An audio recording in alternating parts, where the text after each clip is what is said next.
sinigawan si Marcos Jr. ng Marcos resign nung bumisita siya sa Cebu.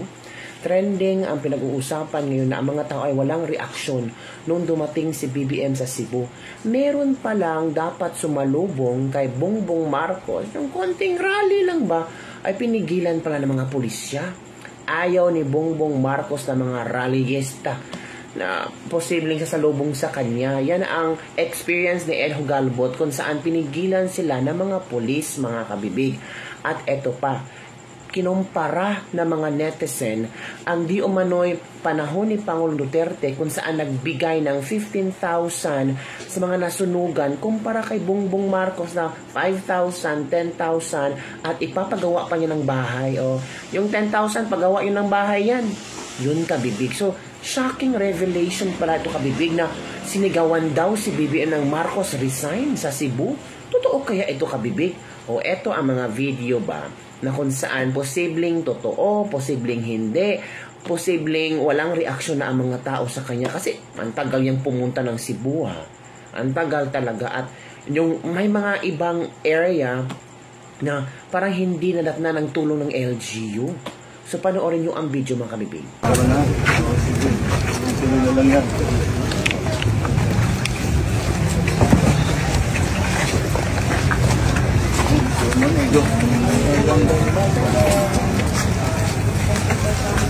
Ay, nako.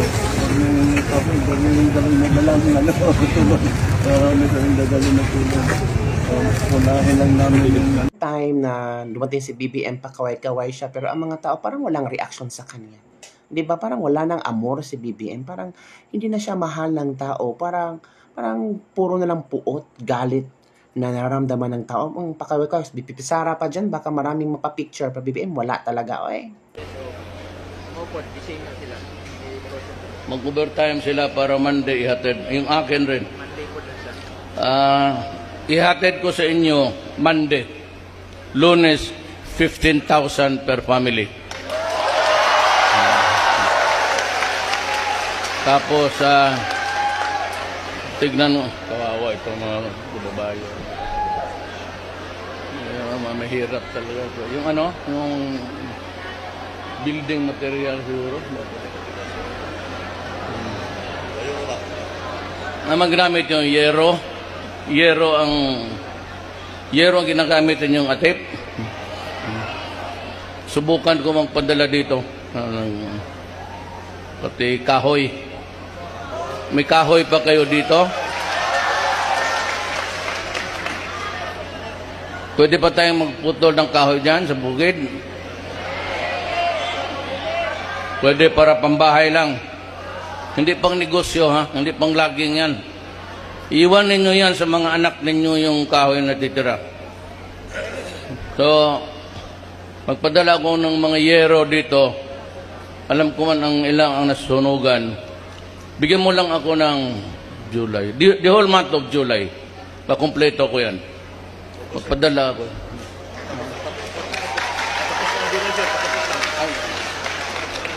Patapos na pala ang July. Hindi ko nga alam anong pitsa itong yawa na ito. Makompleto ko yan first week of August. Nandiyan na lahat yan. Ako mismo ang magsama sa bukid magputol ng kahoy. Ihatid ko sa cash assistance. Ang binibigay natin ngayon, 5,000 para sa mga partially damaged na bahay at 10,000 para sa completely damaged na bahay. Para meron silang magamit para makapagtayo na naman sila ulit ng bahay. And so that is ongoing now. Hello, kumusta Sugbo? This is Ibi Hugalbot here, Hakbang ng Maisog, Cebu. We are currently going to Liloan. Apparently we were being stopped by our brother police officers for no reason at all. Ang atong Drum and Bugle Corps o ang atong caravan going to Liloan aron sugaton si BBM, gipahunong ta sa atong mga amigos kapulisan niya why rason. I don't know why. Kanina rami din init kay tanan, wala mi magsaba-saba, niagi rami, pero gipahunong tas mga pulis, no? I don't know kung saan ni sila nga unit, Station 6 probably. Yes? Yes, attorney. Okay, no, I hope makasabot ang atong mga amigong kapulisan nga kining atong gibuhat ang pagpahibaw ni Bongbong Marcos nga ang mga Sugbuanon, no? Wa nay gusto sa presidente. Nakasabot na ang atong mga amigong kapulisan, nituman na sa ilang order from the higher ups, pero nganong naaman sila dinhi, pahunungon ang atong karaban, nga daghan man ito kayong tabangunon, sa probinsya sa Sugbo. Mao ni ang gusto ni Bongbong Marcos, mao ni ang gusto ni Pambari 4. Ikaw Pambari 4, gobernador man ka, dili ka katawag sa imong provincial director, aron badlongon ning mga pulis sa Mandawi nga nipahunong, sa atong karaban. Okay? Again, we are here trying to chase kay si Bongbong Marcos. Wala mo dayon sa Talamban, no? Na-cancel si Bongbong Marcos sa Talamban, and we know na sila ikuan. This is alright, ang station chief nila. Hi attorney, hi. Hello sir, hi. Ibihog Galbot sir.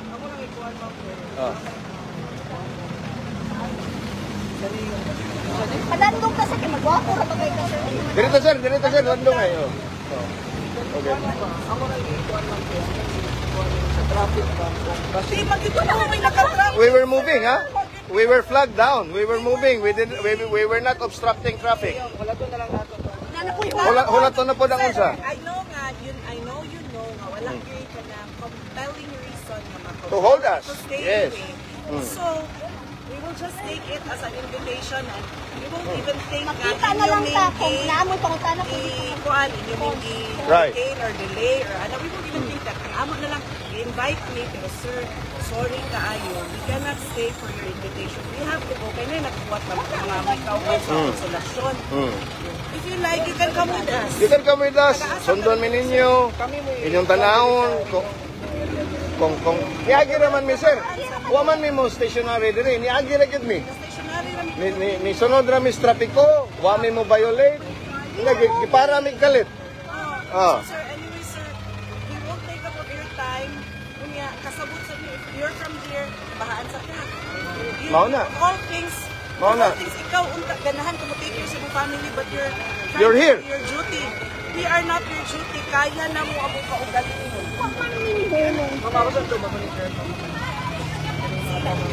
Okay, I'm with Attorney Irene as well here, Attorney Irene, and ang atong drum and bugle. Actually, naguna na ang atong Maisog Riders are already ahead of us, no? Pero ang atong drum and bugle corps and our vehicle, no, was flagged down for no apparent reason. Karon daghan ng pulis dire. Daghan ng pulis na karon dire. Igor man unta mi nga ni lakaw, ni agi din wa mi mohonong, wa mi mo obstruct sa traffic, no? Pero I don't know. Kinsa ni nga order from the higher up daw, gikan sa taas ang order nga pahunongon mi. Kay na ako na violation sa traffic or unsa ba, no? Again, this goes to show this administration is really afraid of dissent, no? Di gid nila gusto nga makahibaw ang kadaghanan nga kita ng mga Sugbuanon wala na makauyon sa panggobyerno ni Bongbong Marcos. Kunya dapat kita mismo mga Sugbuanon kay moari man Bongbong Marcos, kita mismo ang personal nga mopadala sa atong mensahe niya nga kita wala na kauyon sa gobyerno o sa iyang paggobyerno. Nga kung mahimo mo resign as Bongbong Marcos. Pila na kabuok patay ron sa probinsya sa Sugbo? 124 na.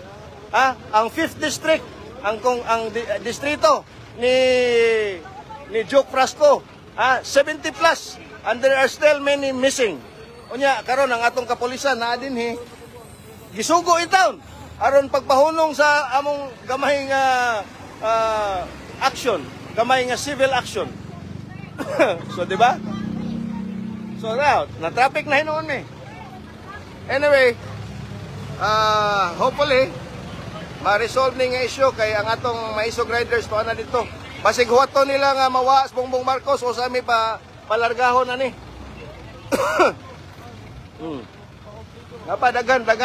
Dagan ng pulis dire, if you can see. I don't know, makita ba ninyo, daga ng mga pulis, nga naaro diri. Okay? Oh, nag-video-video po dyan sila. No? Okay. Alright, so I'll be signing off and hopefully we can negotiate for us to go. I'll be going live soon when we are in Liloan. Thank you so much, guys. Amping Cebuano, amping mga Sugbuanon. Tulungan nyo na po ang Pangulo. Tulungan nyo na po ang Pangulo. Lahat po tayo tumulong sa Pangulo para iangat na po yung ekonomiya. Kasi kapag lagi pong may ganito na sitwasyon, negatibo yung tingin dyan eh. So baka hindi gumanda ang dating ng ekonomiya sa atin because baka puro negative ang makita ng ibang bansa. So yun lang, ang akin ng pakiusap is after nito, sana tumulong na lahat. Mga kababayan, Attorney Rowena Guanzon po, ang inyong lingkod. Kahit po nasa ibang bansa ako, iniisip ko po ang bayan natin. Akabukas ko lang ng aking phone. Nakita ko yung message ni BBM sa atin. Imbis na mag-rally daw tayo, ay tumulong tayo sa ekonomiya. Putang ama. Alam mo, BBM, bangag ka talaga. Hindi mo ba talaga nakikita ang reality? Kaya nga nagrarally ang tao. Dahil hindi sila sang-ayon at di na nila kayang lunukin yung korupsyon sa administration mo. Ikaw din ang gumawa dahil lahat ng crony mo nakapalibot sa'yo ay rumarakit at mga korap at hindi mo naman sila hinihinto. Number 1, ang pinsan mo, si Martin Luther King Romualdez. Yan mga galamay niya si Saldi ko, galamay lang yan ni Romualdez. Pero ang talagang crony mo, ay ang pinsan mo, hinayaan mo. Kaya pinirmahan mo yung General Appropriations Act, yung budget ng 2025, kung saan doon ang mga hundreds of billions na mga insertion, ghost project at substandard na infrastructure projects nitong mga putang amang congressman na mga korap. Po, mga kababayan, Attorney Rowena Guanzon po, ang inyong lingkod. Kahit po nasa ibang bansa ako, iniisip ko po ang bayan natin. Akabukas ko lang ng aking phone. Nakita ko yung message ni BBM sa atin. Imbis na mag-rally daw tayo, ay tumulong tayo sa ekonomiya. Putang ama. Alam mo, BBM, bangag ka talaga. Hindi mo ba talaga nakikita ang reality? Kaya nga nagrarally ang tao. Dahil hindi sila sang-ayon at di na nila kayang lunukin yung korupsyon sa administration mo. Ikaw din ang gumawa dahil lahat ng crony mo nakapalibot sa'yo ay rumarakit at mga korap at hindi mo naman sila hinihinto. Number 1, ang pinsan mo, si Martin Luther King Romualdez. Yan mga galamay niya si Saldi ko, galamay lang yan ni Romualdez. Pero ang talagang crony mo, ay ang pinsan mo, hinayaan mo. Kaya pinirmahan mo yung General Appropriations Act, yung budget ng 2025, kung saan doon ang mga hundreds of billions na mga insertion, ghost project at substandard na infrastructure projects nitong mga putang amang congressman na mga korap. Tumigil na kayo, tibalik nyo yung pera namin. Pakulong kayo. Ang dami nyo. Ang bardagulan, sinagot ni Atty. Rowena Guanzon ang sinasabi, ang pasaring ni Atty. Claire na sana tulungan daw ang gobyerno. Tumutulong na nga tayo sa gobyerno. Nagbibigay tayo buwan-buwan ng tax sa gobyerno. Ano pang klaseng tulong pa na nakikita naman natin na kinukurakot ang mga taxes natin? So, anong gagawin namin? Tutulungan namin hanapin si Zaldico? Tutulungan namin si Bongbong Marcos na mahanap ang mga kurakot? Alam naman niya. Meron siyang intelligence funds, may confidential funds, bilyonis yan. Bakit hindi niya gagamitin para madaling masugpo itong anomalyang flood control project? Ilang buwan na? Matagal na. 100 days na ba? 3 buwan na ba? Meron na bang nakulong? O may mga nagsuputang pangalan na si Zaldico, Martin Romualdez, yung ilang kongresista. Pero kumusta? Naimbestigahan ba sila? Yun na nga ang sinasabi natin. So huwag kalimutan ha, November 16 to 18, ang INC ay gagawa ng isang malaking rally. 3 days rally yan ha. Grabe ang powerful ng INC ha. I don't know kung pakikinggan ba sila ni BBM? Kasi nung unang nag-rally sila, hindi sila pinakikinggan ni BBM. Yung impeachment ni BP Sara, forward lang, padayon. Buti na lang ang Korte Suprema nagsabing unconstitutional, mga kabibig.